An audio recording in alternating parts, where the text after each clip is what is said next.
What's up, everybody? This is Ahmed. And Luffy. And this is the Brotherly Love Podcast, episode 22. How's everybody feeling today, my G? Good morning, my brothers and sisters. Ha! Good morning. Oh, my. Oh, my. What a beautiful time. Yeah, it is a beautiful morning, bro. We actually got to watch the sunset today. I mean, the sunrise, my bad. Dang, bro. I'm thinking messing up with the times. I'm already 12 hours in advance, bro. That's how I think. It was a nice sunrise. It was like literally pitch black when we woke up. So and we started setting up the set. So I'm really glad that we got to see the sunrise, because a lot of times I don't really get to, because I wake up early, but then I'm like usually doing my morning like meditation and stuff. So I'm not like always outside. Plus it's really, really cold. So, bro, ain't that crazy? Ironic. You too busy doing morning meditation to be present for the sunrise. That's hilarious. But it's literally the irony in that is crazy. Yeah. I remember in the summer I would be like really like present and going outside in the morning, because it's like the weather was just really nice. Because it felt good. It felt good, but like going outside, I'm like, sheesh. You know, cold. Surprisingly, like I went out this morning, and it's actually pretty nice out. Really? Yeah, today. Okay. It's nice. It's pretty windy.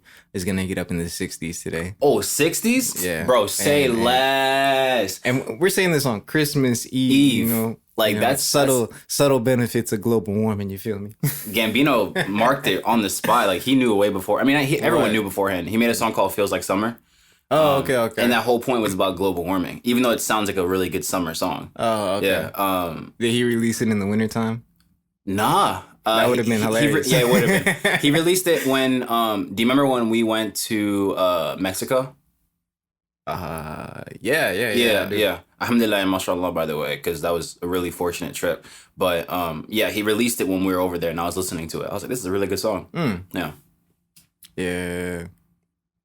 So we gotta address the elephant in the room. Address an explanation to everybody. Yeah.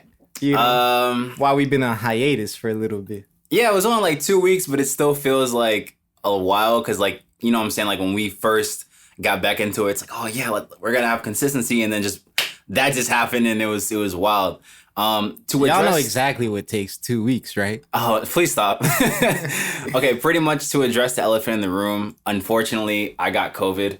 You got the Rona. Yeah, it was honestly like really, really unexpected. I wasn't really planning. I mean, no one really plans for Rona to ever happen, but like I felt healthy. I felt fine, but it was like literally right after I took that test, my body was just like achy. I had to stay in bed. I couldn't really move. I was having sniffles, coughs. I had a sore throat. You know what I'm saying? Like it was bad. But then after like the first like 2 or 3 days, everything of those like effects kind of just went away. And the only thing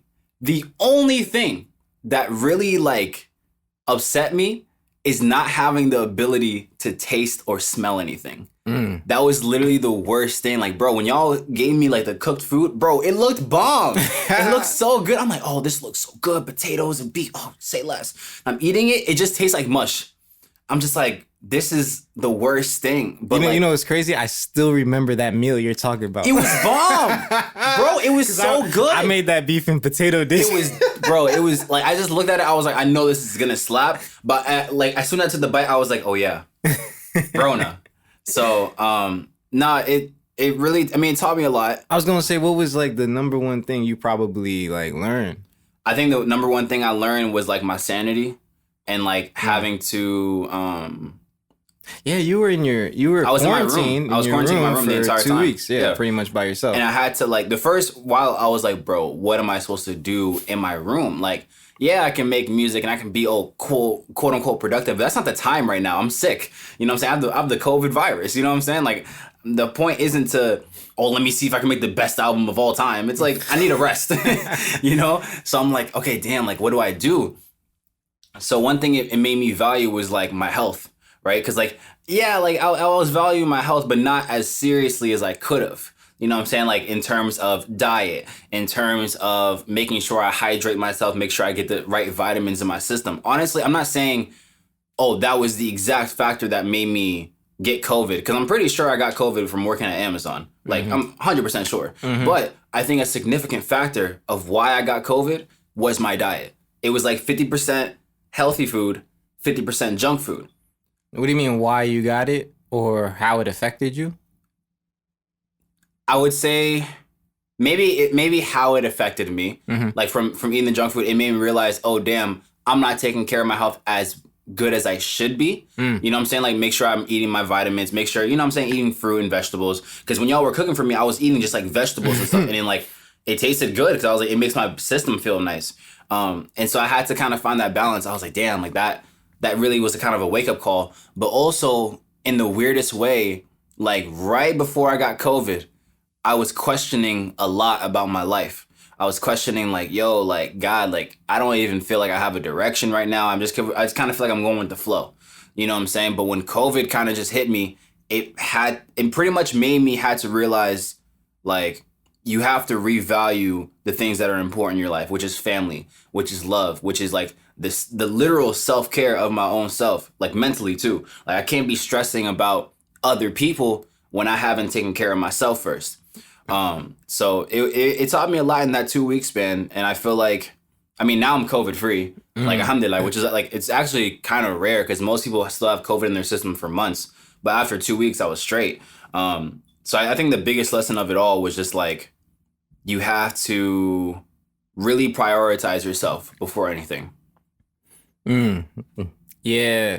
You know, I want to make a point that it wasn't your health that allowed you to get it. You know what I'm saying? Like you got to make the distinction so that you don't blame yourself for getting it. True. Right. But you can take a level of responsibility for how, you know, your body was able to handle it after you got it and the revelations that came from it, you know, and it sounds like that was, you know, an experience for you and, you know, you gained some insight and, you know, you took some accountability. You know, I even noticed, you know, you slimmed down a little bit. Yeah. You know what I'm saying? Over the past couple of weeks and stuff. And a lot of it probably, and it, you know, and that's kind of probably inversely to a lot of people who stay at home, they probably gain weight and stuff. And it's like, you know, now granted you were sick. So like a lot of people when they're sick, they just kind of lose weight. But, you know, it is like, you know, things like getting coronavirus, getting in a car accident, you know, there's a lot of things that happen in people's lives that give them the opportunity to make changes, you know, if they're so willing, you know. So hopefully, you know, we'll see what happens. You know, that's forward. Exactly how I took it. Cause like at first I was blaming myself. I was like, bro, like you got COVID, right? Now, mind you, at first I was like really like, this is bad to say, but I was envious. I was like, nigga, how did I get COVID when people are raw dogging the air like it's nothing every day and they're fine? I was just like, what? Like, and so at first I was mad at myself. You know what I'm saying? I was just really upset. Like, bro, like it's my fault. Like, you know, I should have been more protective. But I was like, nah, I actually did take all the precautions. Like, that's the thing, guys. Like, I took all the precautions and yet I still got it. You know what I'm saying? So it's like, it's more so like the thing I learned was like how to see that experience and be like, how do I want to proceed now? Because I could have easily been like, oh, I got Rona, all right, whatever, and keep doing the exact same things, like mentally and spiritually. But I took it as a sign as like, you need to literally slow the down and look around you and see what you value most. You know what I'm saying? And I was like, damn. All right. I didn't tell many people I got Rona because I didn't want, I mean, I'm not saying like, oh, I just went out to events all the time and I just didn't tell people I got Rona kind of thing. No, I was staying at home, but it was more so like just telling people like, hey, I got COVID or whatever. Just for like, I didn't want too much attention on my name kind of thing. I didn't want to go out there and just be like, yeah, I got Rona, guys. Sorry. And then everyone's like, oh my God. And like, you know, give me like sympathy, which I get, but I wanted it to, I didn't want to feel like I'm getting pity for things. But I guess this is my outing. This is me coming out the closet of COVID. Okay. You know, like, I just want to throw this out there because I know some people are going to be like, oh, you know, contact tracing. And what do you mean you didn't tell people that you have it and stuff? Granted, in your circumstance, like, you're only interacting really with us and the people at work, which is and just given the timeline and like how regularly you got tested too, like we know that we're the only people who were exposed to you having it, which is like Now, you know, that's the number one thing you learned, right? The number one thing I learned is that we don't know about coronavirus. We don't. Yo, we really don't. Because I was like, all right, this dude got it. We living in the same crib as him. Fauci is saying number one means of transmission is in home. Yeah. You know, this is what everyone's saying. So, of course, I got it too. You know what I'm saying? Like anyone would assume that. Yeah, we breathe the same air. Like, you just in the room, cough, cough. Like, you know, we got HVAC system. Like, I'm going to breathe the same shit at some point. Yeah. It might just be in a smaller dose, but over time. That was just my thinking. And I was like, and since we also didn't know, you know, exactly when you got it, you know, so like for when, like in the beginning, you know what I'm saying? So the quarantine period, like there was a period where you intermingled with us before you quarantined. So like there was also that and the wait for when, you know, we found out that we didn't have it, you know. But like I said, like it made me realize like, yo, coronavirus, it's kind of like pregnancy. You know what I'm saying? Where it's like, you know, everyone thinks you can get pregnant at any time, but really it's like, it's kind of more complicated. Like there's only certain number of days that you're highly likely to get pregnant. Yeah. Same thing with corona. It's like, there's only a certain number of days that you're highly likely to infect other people. Yeah. You know what I'm saying? Like after that, you just kind of dealing with the symptoms and stuff, you know, but you know, I'm thankful that, you know, we're past it and that you were strong enough in the moment to overcome it, you know, and I'm glad too that it was a wake-up call, because I've had similar wake-up calls, you know, and stuff relating to my own health too, that like, yo man, like you need to stop, you know, doing this, or you need to stop doing that, or, you know, make sure you get into the gym and, you know, whatever. Yeah, like pretty much like just literally take care of yourself.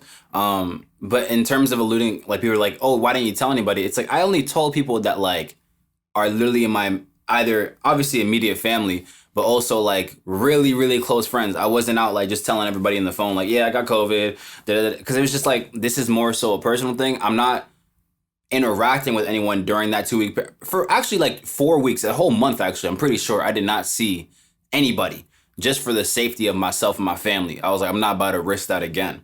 But it really made me see things of like myself of like, yo, like you said, like you have a wake up call of like, damn, like maybe I should change this little habit of mine. Maybe I should, you know, regularly stretch and make sure you're like doing some kind of workout. Because the thing is, like now it's super cold, right? It doesn't get warm often. Sometimes it does, not often. But I remember in the summertime, I was more than willing to go outside and to exercise and whatever, because the weather feels nice.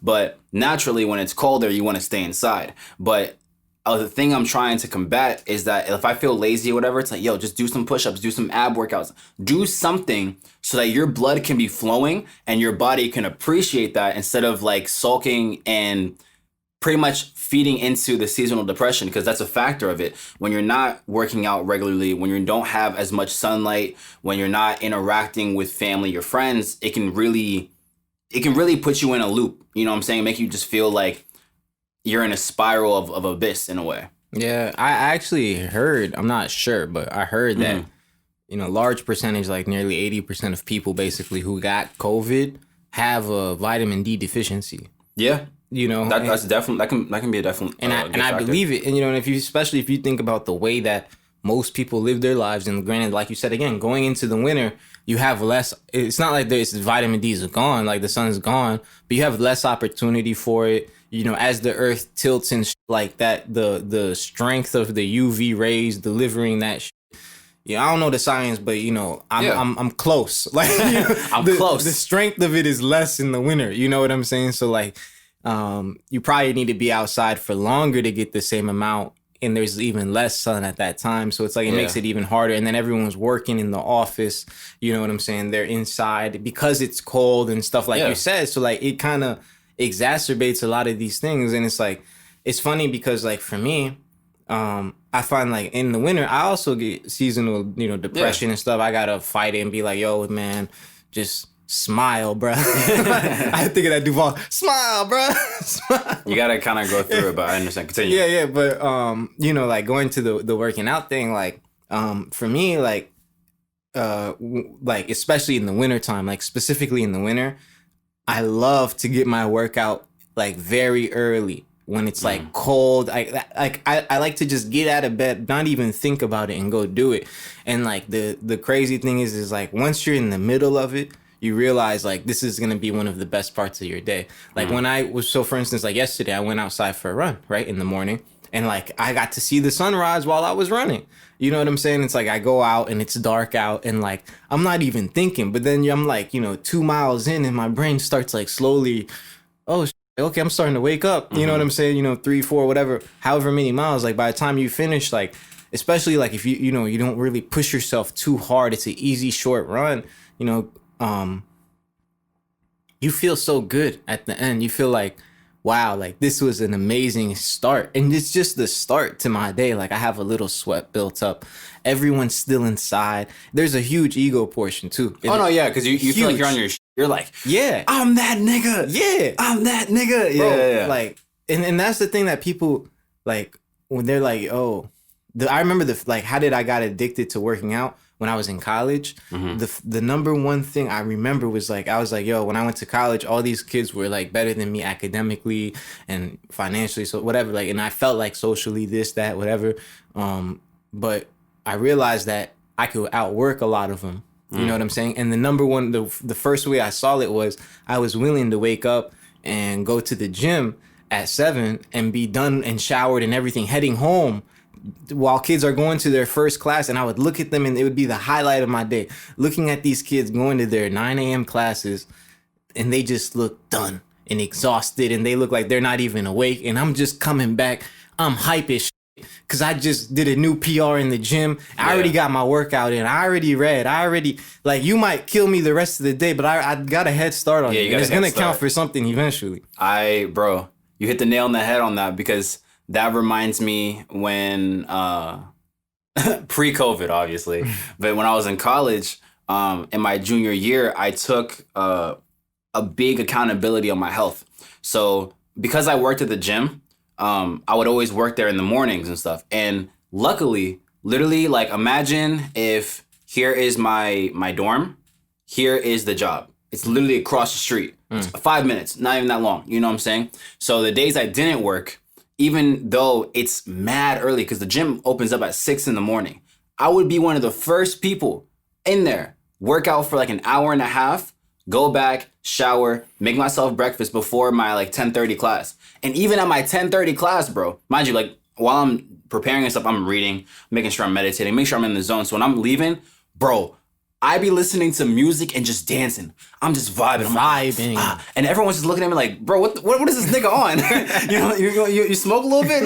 You know what I'm saying? It's like, no, I just feel like great. And it's not even because, I feel like I'm better than you, but it's like I had a great head start to my day, to the point now, like, even if I do get a challenge in class or whatever, I now have the mental capacity to be like, you know what? That's okay. I'll be able to overcome that. There's nothing that's going to stop me, because if I'm willing to wake up at 6 a.m, bro, I don't care what you say. I don't care if you're better than me in class. You can probably have all A's, but I know that I'll outwork you. That reminds me of there's a Naruto character named Rock Lee, right?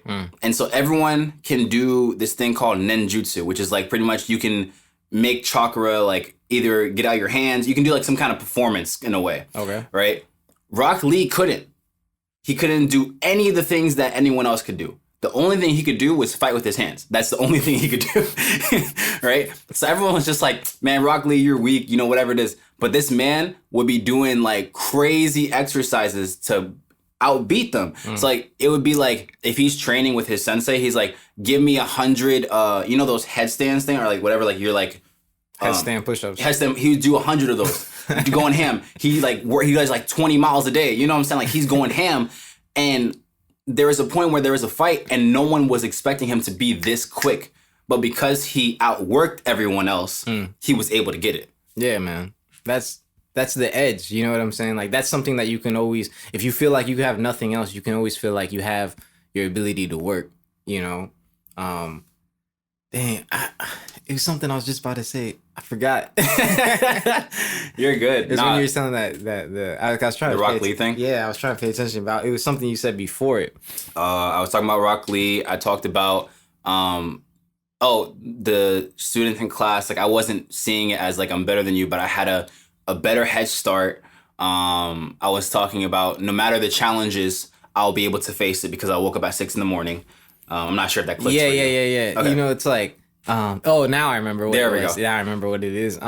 It goes back to, for me, it goes back to like almost like monk philosophy, right? Where it's like, yo, if you spend the beginning part of your day working on yourself and giving yourself love, you'll be able to like spend the next part of your day or the rest of your day giving other people the love that Yeah. they need and deserve as well.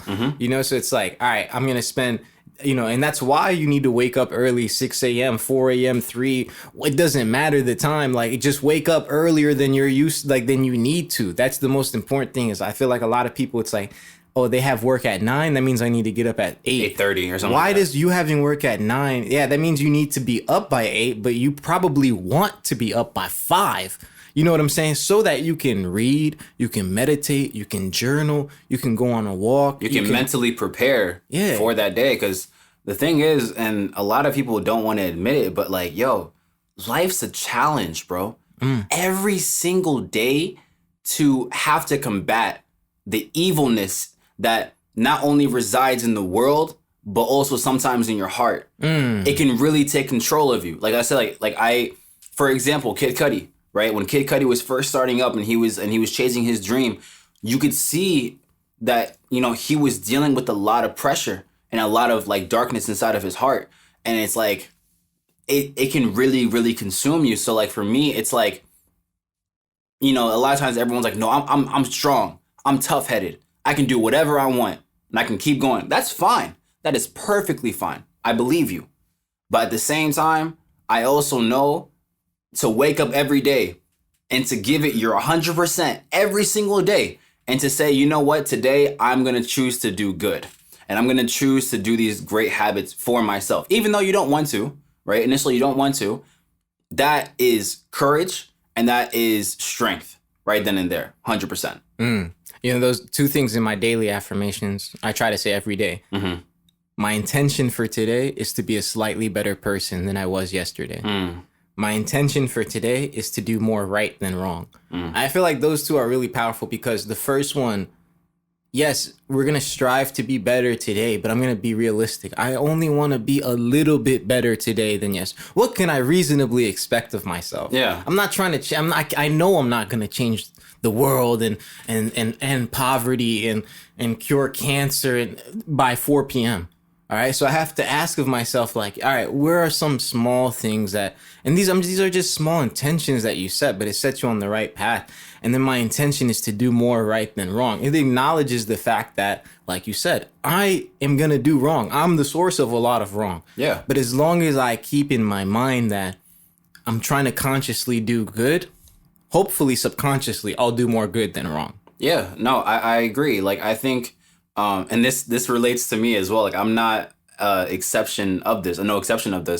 A lot of times I would put a lot of pressure on myself to be like, yo, you got so many people that like look up to you. You got to be doing this, and you have to make this sudden change right now. And all these other things that would compile in my head to the point that I'm not even present anymore. You know what I'm saying? I'm living in my head because I'm trying to be perfect in every single way.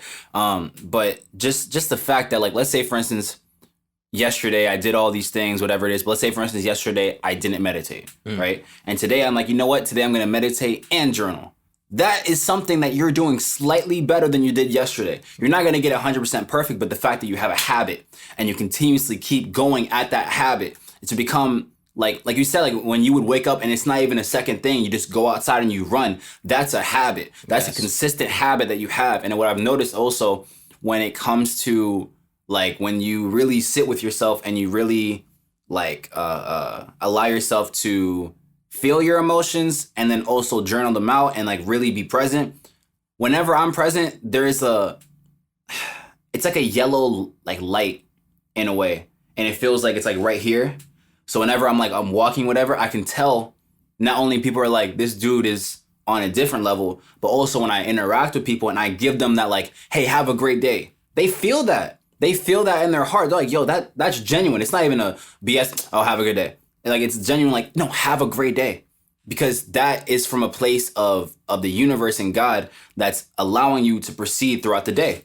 every single time, no matter what kind of interaction it is. Yeah, you're able to give love to others because you love yourself enough too. Yeah. You know, so now that's all it is. You know, it's just setting up your day so that, you know, that's it. That's all it is in the meditation, the reading, the journaling, the working out. With, you know, going back to how we even got on this is like all of that different stuff is just different ways of loving yourself. And all we're saying is do that early, do it often, do it early. You know, wake up and get it done so that you can spend the next part of your day loving others and giving others the love and value that you have, right? And that's what the funny thing is like, you know, in business or like in entrepreneurship, whatever, people ask like, oh, how do you make money? How do you make more money? Whatever. It's like, yo, it's one simple thing. What value are you providing to other people? Yeah. If you increase the value that you provide to other people, they'll increase the money that they're giving, or you'll increase the value how valuable you are in their eyes, and like what you can give them, what you can gain from it, whether it's money, whether it's, you know, this connection, whether it's, you know, this smile, like whatever it is, you know, like, but, you know, you have to focus on like that value add. But for you to be valuable and add value to other people's lives, you have to work on your own skill sets. You have to spend time by yourself figuring out what is it that I'm good at? What, you know, where can I fill in holes and gaps in people's lives and stuff? And that takes a lot of personal alone time before you go out there and try to do with others. Yeah, no, I agree. Like, I think like I was going to say a music artist, but I feel like I do a lot of different things now. I'm not just a music artist, but even in every avenue that I have that I'm doing something that's career-wise, one thing that's always consistent is that I'm bringing some kind of value to people's lives, whether it be the encouragement to chase your dreams with music, or maybe it's the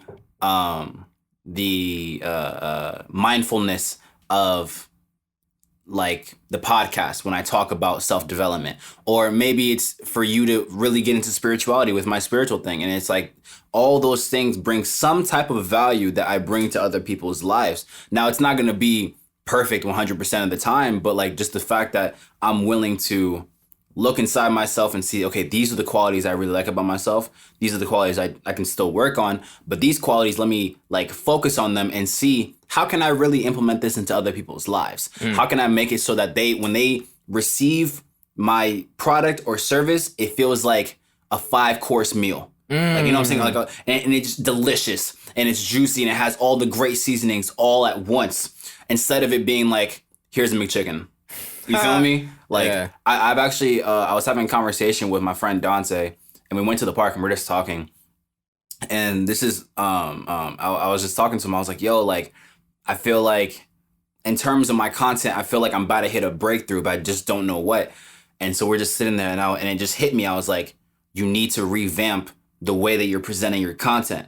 Instead of it being like every day, right? That's a McChicken. You're just kind of giving it out, like you're just pushing it, which is great in terms of like building it up. But I feel like I've gotten to that point now where it's like, all right, you can switch it up now. You can fall back a little bit and make the good quality content for people. So that way when they see it, they're like, oh, like this is actually really good. Let me listen in more. Let me understand more. Let me watch more. You know what I'm saying? So it's like you have to hit that turning point whenever you do entrepreneurship. That's a hard line to walk, right? Between the quantity and quality of what you're doing. And it's not that the original quality of stuff. My bad, babe. I'm stretching. No, I feel, bro, it's early. It's people early. Need to know. We shoot these episodes like at early. 7 in the morning. We're not talking about 4 a.m. and all this for nothing. I got up at 4 today. I got up before 4, to be honest. Like, you know, we started setting up the podcast somewhere around 6 something. Hey, this is a morning show, but guess what? Some of the greatest shows come on in the morning, or at least are shot and produced in the morning. That's facts, because that's when you're your truest self. Yeah. Well, that's when the people have different times that they're allowed to be closer to God or closer to their truer selves. That's true. The morning is an opportunity to, you know, not everyone takes it. Like I said, like if you wake up, you know, and just, oh, shit, I'm late. Let me brush my teeth, hop in the shower, grab, you know, McDonald's and coffee on the way. You're on the highway honking at niggas and cussing and shit like that. You know, like you didn't have a good start to your day. You know what I'm saying? Like you didn't, it was a little different than what we're talking about. Yeah. But shoot, what were we talking about? I knew you were gonna do that. Damn, I knew he was gonna do that.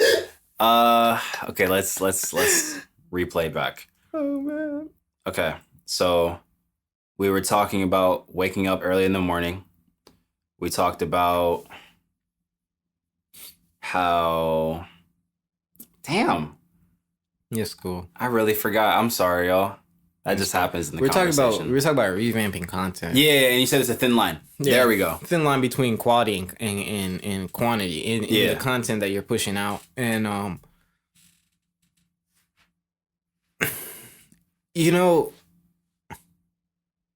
content's difficult because everyone doesn't realize that everyone's a content producer. Yeah. Like literally everybody. Like even if you're not big on social media and you don't have a YouTube or a podcast or you don't, have a blog or what, you're still a content producer. Like in the same way that like everything you produce, everything you do is your content. Remember? Because this is how we are tying it in with the value add. Like, everything you do is your content. And so the way that you present it is important. Just like the way that you present yourself is important. Like confidence. You were mentioning that earlier about I think attractiveness. Yeah. Like confidence is like it's a key factor. Yeah, like in attractiveness. You know what I'm saying? I think you mentioned something about. Did you not? Maybe not on the podcast. Maybe it was like separate. Oh, it was something off the pod. But it was definitely like an alignment of what we were talking about. Yeah, but so I think trying to find the balance between quality and quantity is difficult, and it can be applied to a lot of different things, right? When you're first trying anything out, you want to try a lot of different things, but after a certain period of time, you want to hone in on, all right, like I tried vanilla ice cream, I tried blueberry and cookies and cream, Rocky Road, whatever. Like, then you start to figure out which ones that you really want to focus on. I like the pistachio, or I like the whatever. Mm-hmm. You know what I'm saying? So everything is kind of like that in life to an extent, and it's the same way. And I'm always going to relate it to business, and I'll just keep it simple. If you have an ice cream shop, right? Are you going to focus on selling one bomb ass vanilla ice cream? And you can be very successful doing that. You know what I'm saying? Yeah. Or are you going to have 25 different flavors? It's going to cost $1 per ice cream. And you can be very successful doing that too. You know what I'm saying? Just depending on the business model, the most important thing is to hone in on that craft in the same way that you're trying to hone in on your content. And it's not and that's what the point I was trying to make is earlier is that it's not like the content you were making earlier is bad, right? You're just trying to revamp it and present it in a new light. And that's because you're starting to see how you can improve it. Yeah. And that's the sign of in my opinion, a great content producer, a great content creator, whatever, a great writer, a great whatever, someone who can look back at their work and see where they would fix it. Want to improve. Yeah. And it's the thing is when I was presenting the content, it wasn't I hated it. No, I had so much fun doing it. I remember when Instagram Reels first came out, I was I'm just going to try this out and just put stuff on there and just see what happens. And at first, I wasn't getting anything. I was getting 10 likes a post, you know what I'm saying? But alhamdulillah, now it's 100 for the simple fact that I kept presenting just good content each single time. But like I said, there's a point where it's okay, yeah, I'm making great content, whatever it is, but it's okay, there's certain aspects I can improve. I can have a little setup so there's a little more consistency. The quality of the video could be a little bit better. Just the little itty bitty parts that you do each single time that you keep making content. You'll start to see you know what? I want my content to start looking like this. Or I want it to, when someone looks at it, it feels like it's a breath of fresh air. You know what I'm saying? And that will happen over time.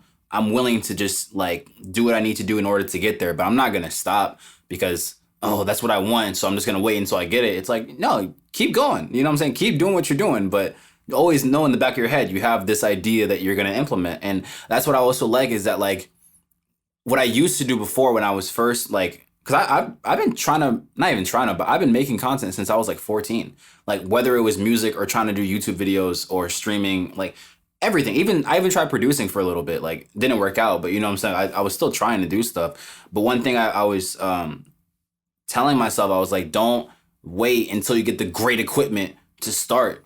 Like, my nigga, if you have the microphone mic in your earbud or whatever, use that to record. If you don't have the crazy quality of a studio, if you don't have a crazy camera, use your phone. The phone has a camera. You know what I'm saying? Like, use that. Use what you have until you get better things, so that when you get those better things, you can not only appreciate them, but you can really, really invest into them and understand it more. Yeah, phone cameras nowadays are nice. Bro, they're nice. Yeah. Bro, the maybe next year music video that we did was shot on an iPhone 12. Bro, when I saw the quality, I was like, mashallah. Like, I've never seen a camera like this. I was like, I have an 8. Like, this is like, I'm not even a little brick. I didn't even know they had an iPhone 12. Me bro. neither. I was like, they go up that high? Like, no, I didn't know. I thought the last thing was an 11. So I was like, oh, whatever. But I asked him, I was like, oh, what iPhone is it? He's like, iPhone 12 Max. I was like, Max? What are you talking about? Max? Like, I was like, geez. Like, this is the second version of yeah, I was like, damn. I was like, okay, but when I saw it. I remember when the third iPhone came out, the second one. I still have my fourth. The 3G. I remember the 3G. That was big deal. Yeah. So, like, when I saw that, I was just like, yo, this is so crazy. So, for me, like, what I've always wanted to, I want to do a lot of different things. I don't need to speak about it, but, like, and eventually, I want to do a lot of different things that hone in on the ASK brand. You know what I'm saying? But it takes time so that you can hone in on these things, like not necessarily have a mastery and just stop learning, but have a good stronghold on each single one so that when you put them all together, it becomes something great. Yeah, man. Like, what are you waiting for? You know what I'm saying? Like, you gotta go through trial by fire. Like, you gotta go through, you gotta go do it and mess up. Like, even when I think about, for instance, our first podcast, right? And like, it was not like it's a bad episode necessarily, but when I think about the things with that come with it, the video elements of it, the setting, the some of the audio issues. I remember we couldn't even shoot past 20 minutes of video in the beginning, and then we had one video where like it was just completely dark, right? Oh yeah, it was pitch black. Yeah, and then like just small and then I think about now, and then I think about easily like, well, we'll be just in like 5 episodes, and let alone like in another 22 or something, and that's just like in one domain, but you have to do the podcast, you have to go write an article for it to suck so that you can write the next article so that you can, like, if you just keep waiting for perfect circumstances, you're just going to end up waiting. It's a lot of people like, they're like, oh no, I'm waiting for the right woman or I'm waiting for the right man, and it's like, all right, like, well, you're not being the right person right now, so the right person is not going to come to you. You know what I'm saying? No, yeah, there's 2 things. There's one thing I learned in marketing, which is like your ideal state, like where you really, like where you want to be in your actual state. And a lot of times there's like a disconnection between the two. And a lot of times we think of the ideal state, and that's the only thing where our mind is, instead of focusing on how we can actually get there. You know what I'm saying? And then the second thing, it just reminded me of lyrics when you said like, you have to mess up and mess up and mess up. There's a song lyric on my special project. I don't know when it's going to drop, but a special project. It was like, I make these songs resonate. I ain't with the gimmicks or the trends. I don't serenade. Aquarius like I create. Took me 7 years to acknowledge I'm great. Like, it honestly did. Like, it hit me when I was writing. I was like, I actually really like the things I make now. But before I had mess ups all the time. I was whack, you know what I'm saying? I was a dork, all these other things.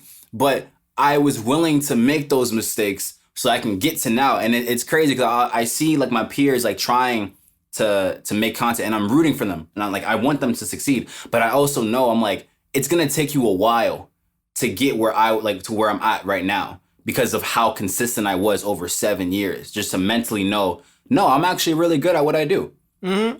It's in a funny way, the same way, like, I've been working out for so long that when I go to the gym, like, I'm not the strongest. You know what I'm saying? I'm not, like, the biggest, like, not the leanest, none of that stuff, right? Mm-hmm. But I do have, like, a good amount of experience, like, in the gym and stuff, right? So it's like, I can tell like when someone comes in and like they're putting in work and like they're gonna actually stick with it. You know, I can tell. It's very easy for me to tell, and it's very easy for me to tell when someone's gonna like fade off. And like I be rooting for people, right? But like you be seeing the same things pop up or the same challenges or whatever. Like if I see you, for instance, in there at 5 o'clock in the morning, like more than 3 times in a row, I know you dedicated. Like you gonna be there because you're going out of your, you know what I'm saying? Like out of your zone. way, and you're in there, and I'm seeing you constantly, boom, boom. And even if I don't come, and then I come another day, and you're in there still at 5, and like I know,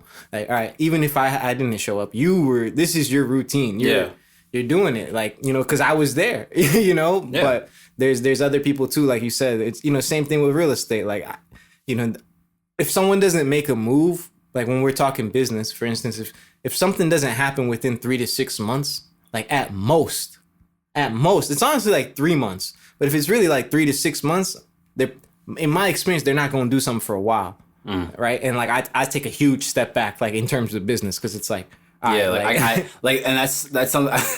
Damn, that's actually, it's very true. Like I had to, like there is certain people I know, like let's say for instance when they first start making content, and I think when anyone has a great idea, everyone's like, oh, I'm gonna do this and start posting this, whatever it is. All right, yo, I'm rooting for you. Like there's no like ego thing of like, no, don't do it. No, I want you to do this thing. I want you to succeed in this thing. But I also know in the back of your mind, like it's like this curve in a way. You first start, you have this great idea, and then you realize, oh, there's actually a lot more information I need to understand and learn about this. Okay, it's a little bit hard, but I think I can do it. And then there's this little pit right there. That's when they stop, because they realize, oh, damn, this requires a lot of my attention, a lot of my time, and I don't think I'm actually committed to doing this. And so they just fall back, and then they get another idea, and they keep going back to that wall, back to that wall, back to that wall.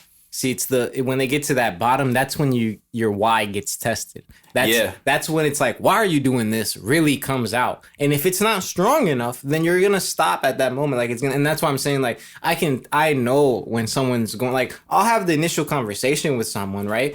But someone's like, and this comes up a lot, like in real estate, because I talk to like a good number of different people, like I said, if they don't end up making a move within 3 to 6 months, or like at most, like for real, like I know their why wasn't strong enough. Because if I meet you in that circumstance and say, for instance, you're ready that day and you haven't made a move 3 months later, your why wasn't. Yeah. You know what I'm saying? Because what you told me during the conversation and what ended up happening is like 2 different things. Like you have to, you know, and then when I just keep watching, because I'll just keep watching. And like I said, those people, they tend to not end up making a move for a minute.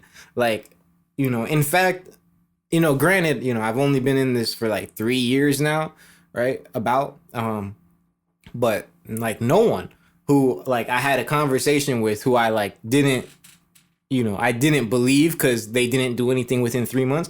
None of them have ended up doing anything yet. Yeah. You know, and that's only been 3 years. So like maybe, you know, I need to give a little bit more time, but I do know like multiple other people like who I've sat down with, multiple, mind you, I've sat down with, and these people have bought cribs, like multiple cribs. Yeah, no. You know what I'm saying? And there's a difference in the way those people move and the way that first group of people move. 100%. And it's similar. It goes right back to like, you can't bring the people that you first started off with who you, like where you are right now. And at first I didn't understand that. I was like, well, what do you mean? Like we're all going to be excelling, whatever it is. But that's the assumption I had, is that we're all going to be excelling.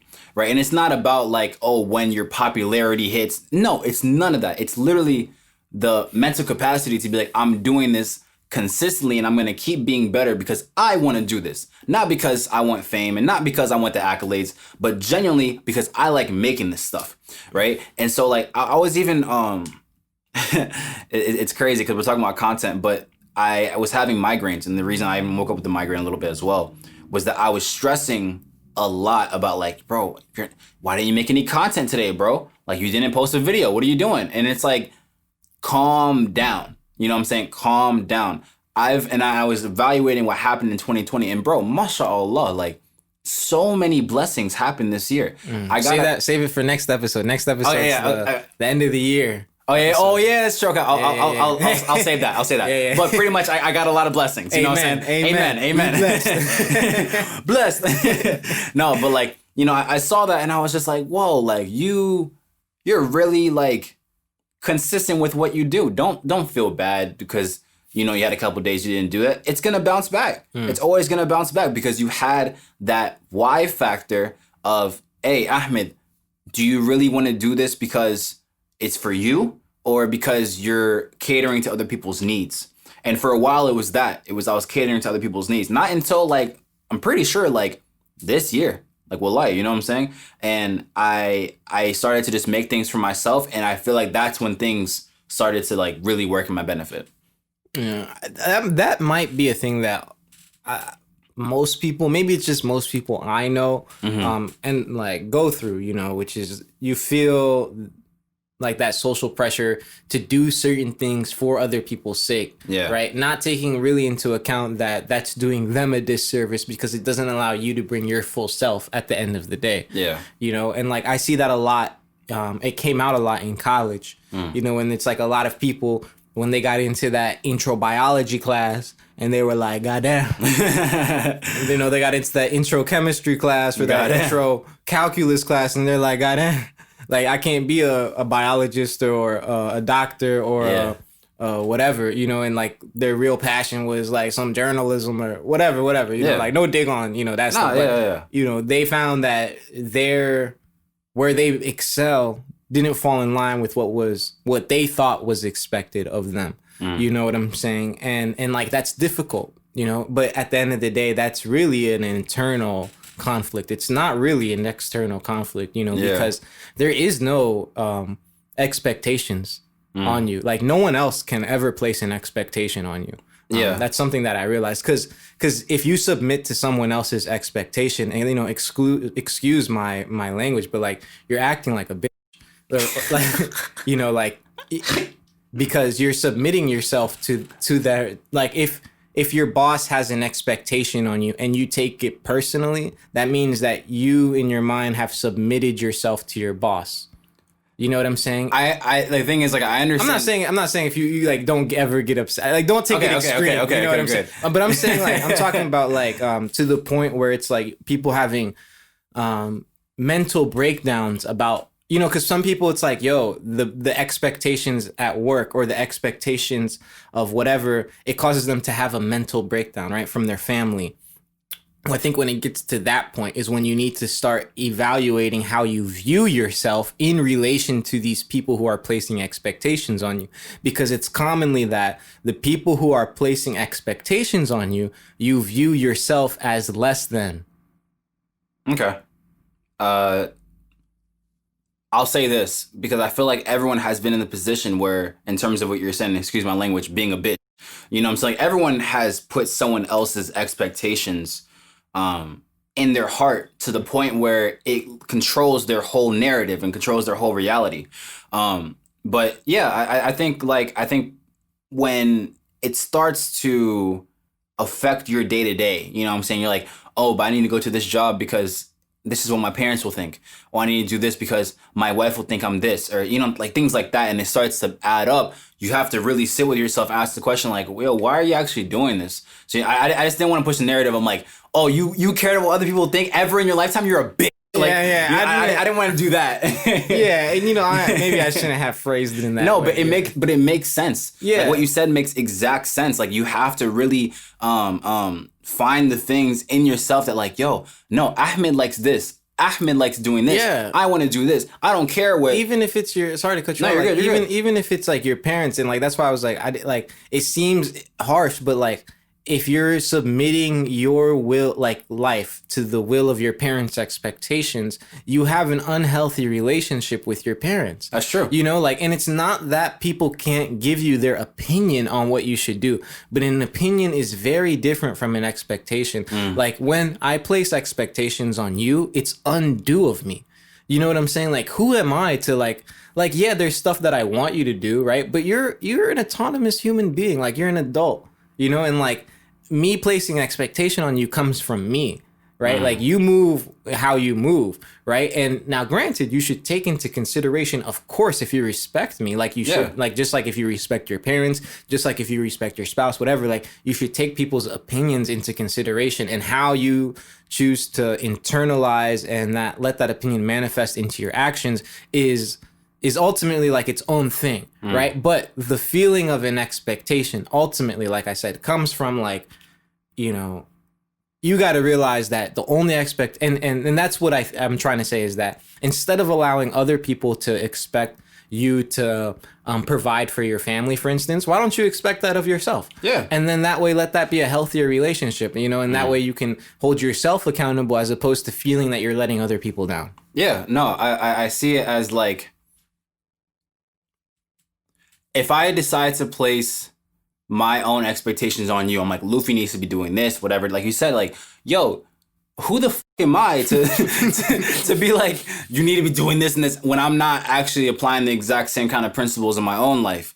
You know what I'm saying? Like, and I think we all do it at a certain kind of, like, sometime of our life, we have a moment where we're placing these notions and these implications to other people when it's really ourselves that we should really be focusing on, because projecting. It's like, you're projecting, and it's a big insecurity that happens. It's crazy because like I'll have moments even with like professors who are like 50 to 60 years old, and they're like in class, like being like, they're projecting something onto you because you asked the, like, literally, like I'll ask the question like, why didn't you read the syllabus? You're right here.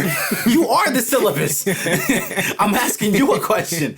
But at first I would take it to heart. I'm like, you know what? I'm not even tripping because I can tell you are projecting this onto me from some past insecurity that doesn't even involve me. The anger. Yeah, the anger, the disappointment, whatever. That's all from your past. That has nothing to do with me. I just asked you a simple question. You know what I'm saying? But I think overall, when it comes to finding that balance of understanding yourself and being accepting of yourself. Wow, that was a tongue twister. And valuing other people's opinion. It's like, you shouldn't have it where you do something and you need the other people's opinions to make just of what you're doing, right? It's like being in the studio. It's like, oh, was that good? Was that like, was it good to you? Was it good to you? Because you know what you want. No one else knows what you want. You know what I'm saying? So it's like, when I ask people questions of like, hey, what do you think about this? I value your opinion, but I'm not about to change my entire rhetoric to be like, you know what? I'm gonna do this instead. It's like, no, I take that consideration. I see the criticism, like, okay, maybe I should change maybe a little bit of this. All right, cool, keep it going. But I'm not about to change my entire life off of one person who doesn't even really know me. That's the thing. A lot of people don't even really know who they are or other people. Like, you only really know the surface level, maybe the intermediate level, but you don't really know people like that.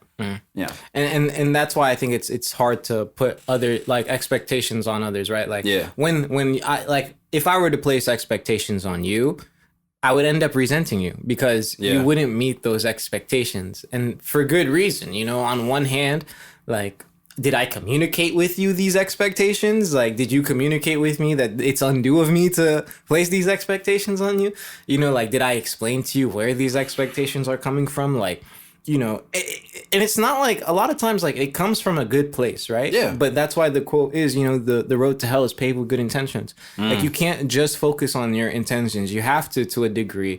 And it's difficult because, you know, I'm a very libertarian, but you have to consider how your actions affect other people. No. It's not just about, like, you know, the intent and stuff. So. Yeah. I think it's intention and execution. Like, it reminds me of J. Cole's song called Change. And one of the part of the song is like, life is all about the execution. Which is like, yeah, it's true. Like, you have to understand that, yeah, your intentions can be pure and it can be great, whatever it is. But like, the way it's being received, you know what I'm saying? Like, that's the most important part. And I think even growing up, a big factor of mine that I had to really combat. And like, now it's definitely at like a crazy diminished state, but I still catch myself from time to time is being very passive aggressive with people, because like you said, I would have these expectations on other people, and when they wouldn't reach them, even though I've never expressed these expectations with people, they would fail me. So I would feel hurt. And I wouldn't express that hurt because I was like, oh, it's for the greater good and for me not to express myself. Now, if you make me upset, I'm not about to like wild out on you, but I'm like, hey, bro, that wasn't cool of you to do. It made me feel this way. Da da da da. How can we proceed further? Because it's like there's no point in me having that hatred in my heart anymore. Like it does me unjust. You know what I'm saying? Like it doesn't make me feel great. So why am I gonna keep it in here? Like let me express it outwards. Have you heard of voluntorism? Voluntorism. Mm-hmm. Spell that for me. VOL. Oh damn, bro. Volun. VOLUN. It's a combination. I forgot how to Voluntaryism of volunteering and tourism. Okay, so yeah, the concept pretty much is like a lot of people basically making a tourism thing out of going to volunteer. Making a tourism thing out of Can you explain that? Yeah. So think about like the typical like you're going to help people. Imagine you're going to help people. All right. That's your intention. Now you're making a tourism thing out of it. Okay. Yeah. So voluntourism is like it's the word it's used. Imagine a lot of like, have you heard the term like white savior? Yeah. Okay. It's like The Blind Side. The Blind Side? The movie. Oh, Sandra Bullock. Oh yeah, I remember that movie. Yeah. That's a white savior movie. It is? I mean, besides her being white and him being black, is there anything that makes it? No, it's just that it's categorized as like because she's white and she's saving him from being homeless. It's like a white savior movie. Okay. Yeah. See, the real progressives would be like, never mind. Never mind. No, they're not ready. They're not ready for that. Never mind.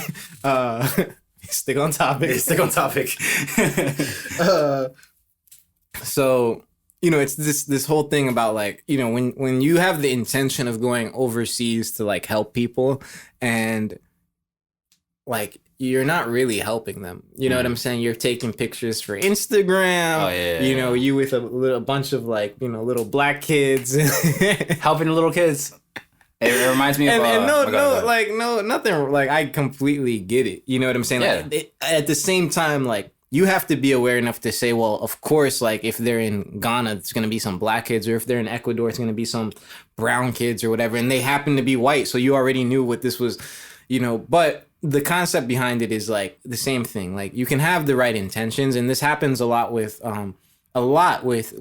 university projects that go overseas to like do work in the Caribbeans and South America and stuff like that. A lot of those groups, and now it's changing a bit because they're becoming more conscious, but they would go over there to do missionary work and we studied agriculture, so let us help you guys with agriculture, and they're implementing their own systems of how they think would help them improve production and yield and this and that. But because they inherently think of themselves as better than, because if I'm helping you, then I'm better than you, right? Yeah. That they don't take into consideration the person they're helping's perspective. And what ends up happening is that lack of diversity, I guess, of inclusion of thought or whatever, allows the solution that they're creating sometimes to be harmful. And there's examples of this. I remember in my agriculture classes about rice projects, and other things, so there is like there's definitely a precedent for the good intentions lead the way to. I said it up, but you know what I'm saying. I know exactly what you're saying. Y'all know what I'm saying. Y'all know what this is. Turn on. What's that song? Or did it just used to be old songs that started off like that? What? Y'all know what this is. I think that was just older songs. Okay. Yeah. Maybe that was one of the taglines of the producers. Probably, yeah, honestly. But DJ, y'all know what this is. But no, that's a great way to wrap up the episode. We talked about COVID and how I got COVID. We talked about being like consistent with wanting to wake up early and like really, really hone in on like the morning routines, loving yourself so you can love others.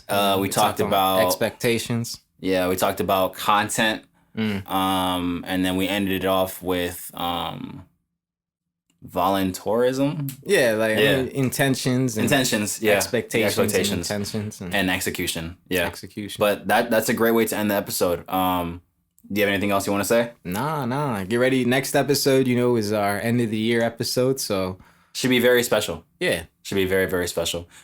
This is Ahmed. And Luffy. And this is the Brotherly Love podcast. Thank you guys so much for listening. I just want to thank you guys just for tuning in on every single episode, because that allows us to continuously keep going and want us to keep presenting the best content for you guys. Yeah, I mean, shoot, I'm hype. Cheers. All right. Bye.